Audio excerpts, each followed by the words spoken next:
Anistia. O que você tem a ver com isso? Já está bem claro que a justiça tem lado. E se você usar vermelho, tudo bem. Mas se não, tem uma má notícia para você. Seja muito bem-vindo ao canal Papo Reto com o Will. Eu faço react tirando lições aprendidas das histórias mais importantes da internet. Fica comigo até o final que essa história é imperdível. Deixa o seu like, se inscreve no canal e ativa o sininho das notificações. Nicolas Ferreira fez de novo um vídeo super envolvente, cativante e muito bem contado. Dessa vez ele tá falando da anistia do pessoal que fez lá o 8 de janeiro e mostra, cara, a diferença de tratamento do STF pra galera que fez quebra-quebra sendo da esquerda, para algumas pessoas que até estavam juntos, mas não quebraram nada no 8 de janeiro. Bora pro vídeo que tá imperdível. Anistia. O que você tem a ver com isso? Eu te explico. Em 1955, o negro era obrigado a ceder seu lugar no ônibus para uma pessoa branca. Uma mulher, Rosa Parks, certo dia se negou e foi presa por se recusar a se levantar. Sua atitude gerou o boicote aos ônibus, liderado por Martin Luther King. Sim, isso foi o início do movimento contra as injustiças que a população negra sofria. Mas o que isso tem a ver com a anistia, Nicolas? A injustiça contra uma mulher virou um marco de uma luta coletiva. Lá foi um ônibus, aqui um batom. Débora, casada, mãe de 2 filhos pequenos. Cabeleireira, condenada a 14 anos de cadeia. Seu crime? Escreveu "Perdeu o Mané" em uma estátua com um batom. Mas isso você já deve saber. A pergunta que fica é: se ela tivesse escrito "Fora Bolsonaro" em vez de "Perdeu o Mané", Moraes e Dino teriam condenado ela da mesma forma?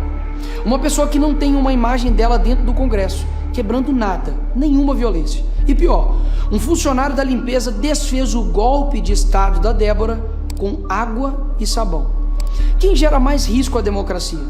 Uma cabeleireira com um batom ou 15 traficantes soltos pelo STF?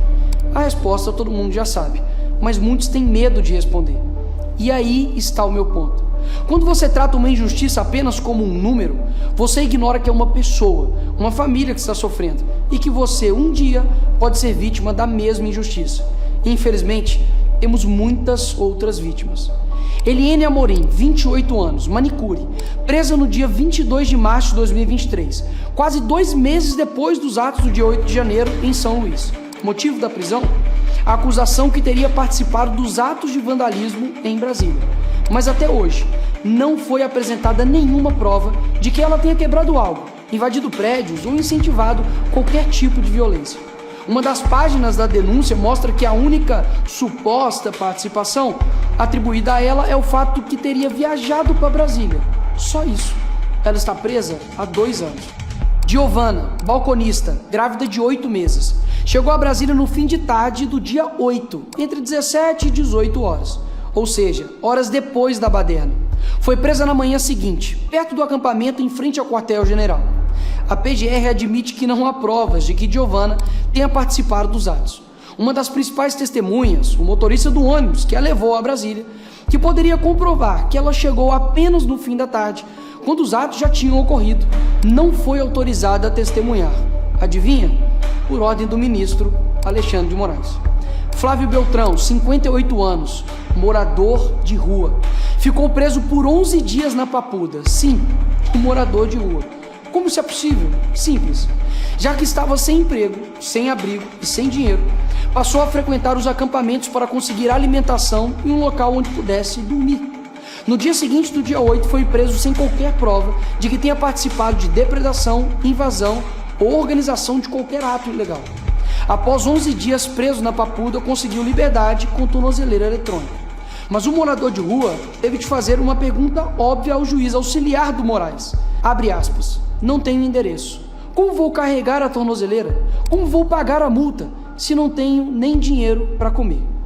Ezequiel Ferreira Luiz, pai de 6 filhos e condenado a 14 anos de prisão pelo STF. Motivo? A presença dentro de um prédio sem qualquer registro de que tenha destruído algo ou ameaçado alguém. A simples presença foi motivo de receber uma pena maior do que muitas aplicadas a traficantes, homicidas e estupradores.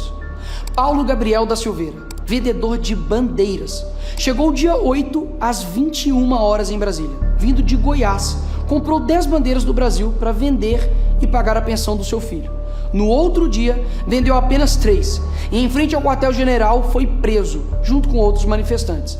A defesa apontou que o rastreamento do celular comprova que ele chegou em Brasília depois que tudo aconteceu e que jamais esteve nas cenas dos atos. Mesmo assim, foi levado a Papuda e passou 3 meses preso. Foi processado e agora condenado pelo STF pela prática do crime de associação criminosa. Todos esses estão sendo tratados como se fossem inimigos da democracia. Logo, no país que a maior apreensão de dinheiro em espécie foi feita na casa de Gedel Vieira, 51 milhões de reais, foi condenado a 14 anos de cadeia e já está em prisão domiciliar. Logo, no mesmo país que um condenado a 400 anos por corrupção, Sérgio Cabral, e fica preso menos de 7 anos e já está solto. Tem proporcionalidade nessas condenações? Mas deixa eu esclarecer ainda mais. Já está bem claro que a justiça tem lado. E se você usar vermelho, tudo bem. Mas se não, tem uma má notícia para você. Em 2006, o MST invadiu e depredou a Câmara. Condenados? 0. Em 2017, o protesto Ocupa Brasília reuniu 45 mil manifestantes de esquerda contra o Temer. Nesse dia, a sede de 3 ministérios foi incendiada e houve depredação em 8 prédios. Condenados? 0. Em 2018, o prédio da ministra Carmen Lúcia foi pichado por integrantes do MST. Sabe qual foi a condenação para eles? 0. Onde estava o STF para condená-los a 14 anos de prisão? Percebe? Não há justiça, muito menos senso de proporção nas condenações. É mera e pura vontade de acabar com a vida de pessoas. Mas, Nicolas, você vai passar pano só porque é do seu lado agora? Claro que não. O dia 8 foi um dia lamentável para o nosso país. Quebradeira e desordem nunca fez parte de nenhuma manifestação da direita. O que nós queremos é simples: justiça. E justiça é punir sem vingança, mas dar a cada um o que é seu, nem mais nem menos. O Brasil já anistiou torturadores e corruptos. Negar perdão a manifestante é escolher punir só o que tem menos poder. Ou coloca todos os envolvidos da esquerda, que já fizeram o mesmo na cadeia, ou solta os da direita para ficarem igual os da esquerda. O que não dá é punir uma torcida que cometeu algo e a outra torcida que já fez o mesmo repetidas vezes nunca ter punição. E por quê? Porque o juiz é do time deles. Aí não dá.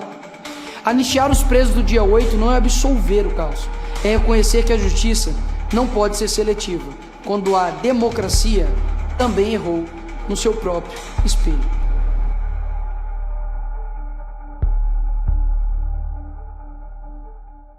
Esse vídeo tá de tirar o fôlego, muito bem feito, muito bem produzido e assim, cara, é uma mensagem que bota a pulga atrás na orelha de qualquer pessoa. Principalmente quando a gente vê o tratamento diferente do STF pros que são de esquerda e pros que são de direita. Tá certo que teve gente que quebrou sim, teve gente que fez besteira sim, que precisa ser julgado. Mas certas pessoas, assim como desse vídeo, traz a sensação de que alguns inocentes, porém desavisados, não vou nem dizer tão inocente, mas dizer ingênuo, desavisado que estava lá, acabou rodando. O caso do senhor morador de rua, para mim, foi o que mais me chocou, porque o cara não tem casa, foi solto para prisão domiciliar, o que é super intrigante, e ao mesmo tempo não tem onde carregar, né, a tornozeleira eletrônica, não tem como pagar uma multa. Isso é uma coisa insana. Mas e aí, o que tu achou desse vídeo? Será que tu concorda aí com essa galera sendo presa? Ou pelo menos alguns que não deveriam estar sendo presos, mas infelizmente foram, como foi o caso da Débora? E também o que tu acha sobre o Nicolas Ferreira? Bom, já te adianto aqui que esse moleque tem um futuro na política e que, cara,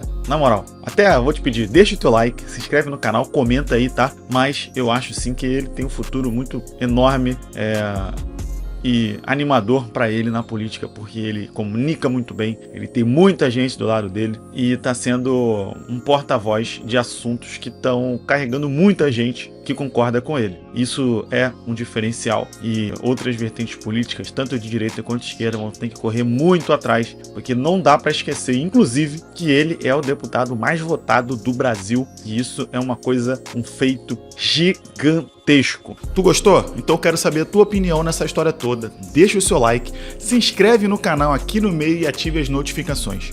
Continua com o Papo Reto com o Will assistindo esse vídeo muito especial, mas se tu tá com tempo e quer assistir um podcast sobre excelência, então assiste aqui o Lições Cast, que é o podcast do canal Papo Reto com o Will.